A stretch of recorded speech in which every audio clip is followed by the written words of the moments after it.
Hola a todos, bienvenidos a una nueva sesión de Disciplina 2020. Estamos avanzando hoy a una nueva estación, Disciplinados por el Hijo. Recordemos las otras dos estaciones por las que pasamos.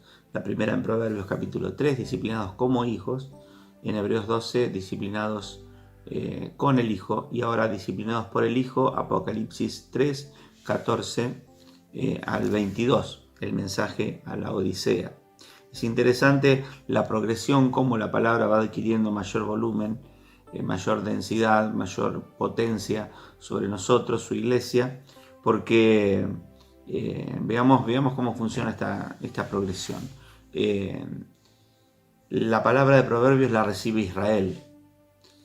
Es una palabra de sabiduría. Israel fue corregido por Dios como Padre. Pero en Jesucristo y en Hebreos 12 precisamente se nos dice que el Hijo encarna a Israel y recibe él mismo esa disciplina, la sobrelleva, la lleva a feliz término, la soporta en perfecta obediencia y es exaltado y su nombre es sobre todo nombre. Y entonces desde ese lugar, ahora, es el Hijo el quien disciplina a la iglesia, que es el Israel de Dios. Israel recibe la disciplina, el Hijo asume a Israel como nación en sí mismo, soporta esa misma disciplina, sin pecado, pero es perfeccionado por ella, y ahora en gobierno y en autoridad junto al Padre, disciplina a su iglesia, que es el Israel de Dios, y allí estamos nosotros. Estamos en su mano, estamos siendo disciplinados por el Hijo glorificado, en lo personal, como comunidad, y nosotros nos sometemos y buscamos, nos exponemos a esa disciplina que nos perfecciona, que nos santifica. La conexión que encontramos con el pasaje de Proverbios y de Hebreos la tenemos en el verso 19, que dice: yo reprendo y disciplino a todos los que amo. Encontramos aquí entonces un punto de conexión en cada pasaje, lo cual nos está dando un hilo temático, o sea que estos pasajes están vinculados, e hicimos bien en seguir toda esta secuencia para adquirir una revelación completa y una perspectiva del tema de la disciplina. Y entonces requiere que tomemos estas palabras con suma atención, con temor y temblor, como dice al final en el verso 22 aquí: el que tenga oídos, que oiga lo que el Espíritu dice a las iglesias. El Espíritu Santo es el que está hablando, el que nos está sacudiendo con esta revelación, y debemos tomar con suma seriedad el asunto. Encuentro acá en el pasaje de Apocalipsis 8 escenas que van en progreso y terminan en un desenlace maravilloso con una promesa. Pero empieza con un diagnóstico en el verso 15, en un juicio en el verso 16, en una autopercepción de la iglesia en el verso 17, tú dices, y en una perspectiva de Jesucristo de la iglesia, como él la miraba. Yo digo, en la segunda parte del verso 17. Le ofrece un remedio en el verso 18, le da un mandato en el verso 19, una invitación en el 20 y una hermosa promesa en el 21.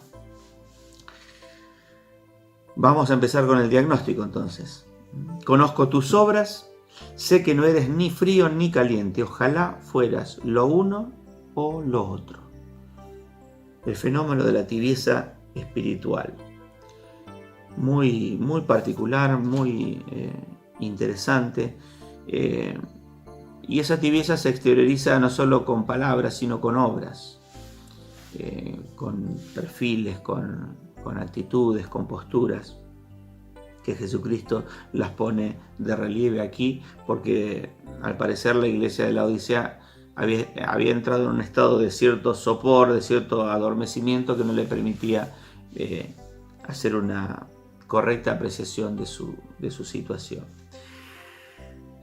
Es interesante que Jesús discierne el corazón de su iglesia. Ya en su vida terrenal, Juan en su evangelio nos cuenta que Jesucristo no tenía necesidad de que nadie le dé testimonio de las personas, porque él sabía lo que había en el interior de las personas. No se fiaba de ellas porque las conocía y no tenía necesidad porque discernía lo que había allí dentro. Y acá Juan en Apocalipsis, con una imagen visual muy fuerte, lo ve a Jesucristo glorificado y sus ojos son como llama de fuego con una mirada penetrante. Bueno, pues esa mirada penetrante es la que va a atravesar la iglesia, a la que nos vamos a exponer a medida que progresemos con la revelación de esta palabra. ¿Estamos dispuestos a que el Señor nos escudriñe, nos discierna el corazón y haga un diagnóstico y nos dé una palabra de juicio y nos dé un remedio y hagamos todo el proceso que hizo la iglesia de la Odisea frente a la palabra poderosa del Señor? El verso 16, después del diagnóstico, insistimos en esto del diagnóstico, necesitamos, en este caso habíamos el domingo pasado, que los mentores son los que están maduros y tienen discernimiento de parte del Espíritu para hacer sobre nuestras vidas diagnósticos que nos ayuden y nos revelen la condición de nuestro corazón. Obviamente, Jesucristo es el médico que hace los diagnósticos infalibles, pero Jesucristo también se vale de sus siervos, de aquellos que nos mentorean, que nos discipulan, pastorean, para que ellos hagan el diagnóstico. Entonces debemos habilitarlos para que no seamos solamente nosotros los que nos autodiagnostiquemos, sino que nos expongamos a la mirada de quienes nos rodean, de nuestra propia comunidad, para que nos mire, nos corrija y vea lo que hay en nuestro corazón. ¿Cuál es la palabra de juicio que el Señor da sobre la iglesia?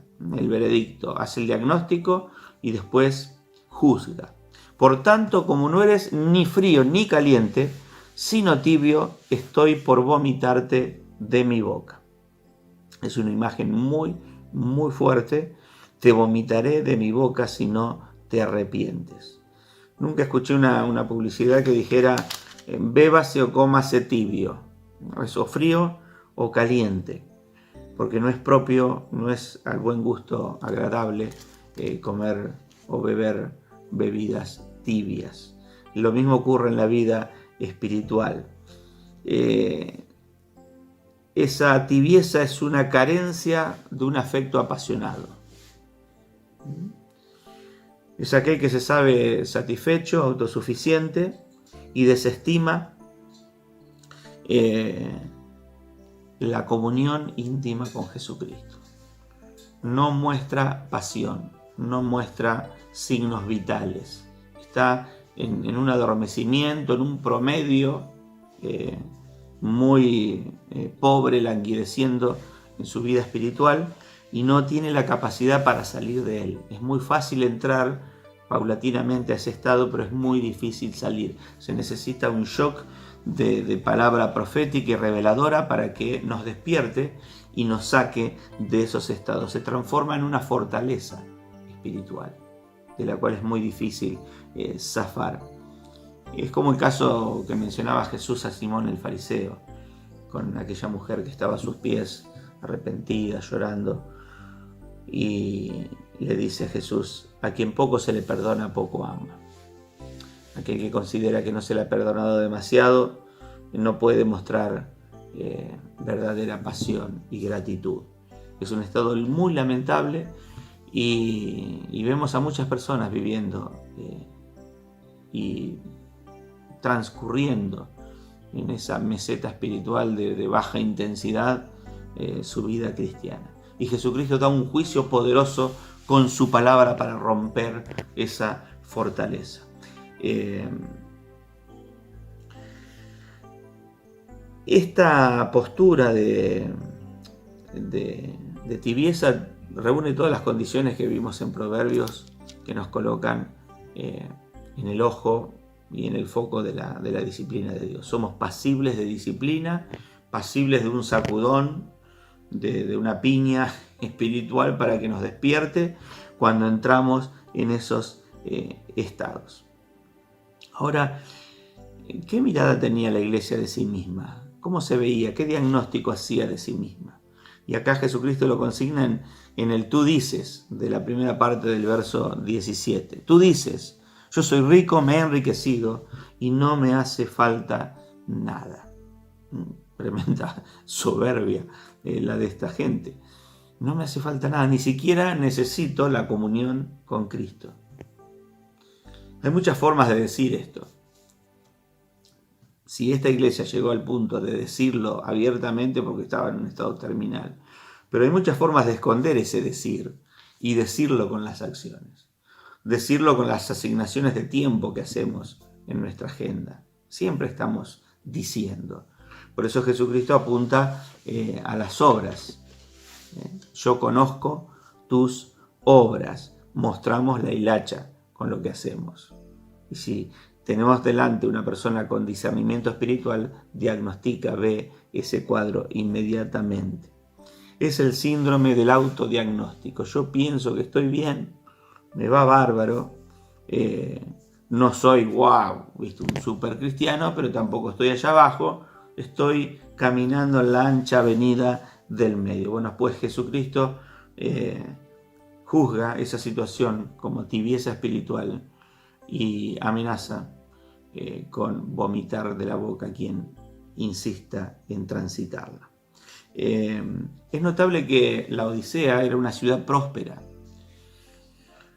Tenían un gran trabajo comercial por la ubicación que tenían una industria del textil muy fuerte, hacían unas capas que eran muy codiciadas en todo el imperio, eran conocidos por eso, y también muy conocidos por un colirio que fabricaban, o sea, tenían un desarrollo de lo que llamaremos hoy una industria farmacéutica para la época. Era gente que vivía muy bien, estaba en una situación de enorme solvencia, y es sorprendente que la iglesia termina siendo discipulada por el contexto y no por Jesucristo. Siempre somos discipulados, siempre somos influenciados por el entorno. O nos discipula el mundo, nos conforma la sociedad a sus valores, a sus estándares, o es el Evangelio el que nos interpela, el que nos discipula. Jesucristo es el que ejerce disciplina sobre nosotros. Está en nosotros elegir quién nos va a discipular. Esta iglesia cayó bajo el influjo de su contexto por su soberbia, su confianza en sí misma, por desengancharse del cuerpo del Señor Jesucristo, de la intimidad, y ella ejercía su propio diagnóstico y se ponía una buena nota, cosa que no convalida Jesucristo de ninguna manera. Siempre alguien nos está discipulando. Qué interesante en la segunda parte del verso 17, cuando Jesús dice: tú dices esto, pero yo digo tal cosa. Y lo que dice el Señor es lo siguiente: no te das cuenta de que el infeliz, miserable, el pobre, ciego y desnudo eres tú. No te das cuenta, no puedes verlo, no puedes tener referencias para leer tu propia condición. Dramático, no te das cuenta. El rey desnudo necesita que alguien le diga que está desnudo y que está pasando vergüenza y de que es un miserable. Y Jesucristo acá define como infeliz y miserable la condición, pero destaca 3 elementos que hacen que una iglesia sea infeliz y miserable, y es pobreza, ceguera y desnudez. Pobreza, ceguera y desnudez. Pobreza porque carecen del oro refinado, de la sabiduría. Ceguera por falta de visión y revelación, y desnudez porque están vestidos con sus propias obras, que son vergonzosas, y no con las vestiduras de santidad que ofrece Jesucristo. Insistimos en la necesidad de buscar este diagnóstico que nos diga dónde estamos parados, porque el verdadero diagnóstico apropiado nos corre de un lugar de lo que se conoce como sesgo de confirmación. Es muy común esto, si quieren traer un ejemplo de la vida cotidiana, se da en el tema político de la grieta, ¿no? Donde cada bando se nutre de medios de comunicación, de gente, o sea, se retroalimenta con personas que piensan igual y no se exponen de ninguna manera a ningún pensamiento alternativo. ¿Por qué? Porque esas opiniones confirman sus propias convicciones. Eso se llama sesgo de confirmación. Y ocurre lo mismo para aquel que está en un estado de tibieza espiritual. Nunca se va a querer exponer a los profetas, a los intercesores, a los pastores, a los maestros, porque son los que tienen la capacidad del espíritu para romper ese sesgo, para sacarlos de esa argumentación circular en la que están transcurriendo, y pueden sacudirlos, despertarlos y sacarlos de esa situación de comodidad. Hay que romper el sesgo de confirmación y exponernos voluntariamente a la palabra y a los oficios que Jesucristo da a la iglesia para que nos ayuden a tener un diagnóstico preciso, apropiado. Y con esto vamos a hacer así, vamos a detenernos aquí, vamos a repasar. Tenemos un diagnóstico, tenemos un juicio que Jesucristo hace sobre nosotros y vamos a evaluarnos. ¿Qué diagnóstico está haciendo Jesús de nuestra comunidad, de nuestra vida? ¿Qué juicio está emitiendo sobre nosotros?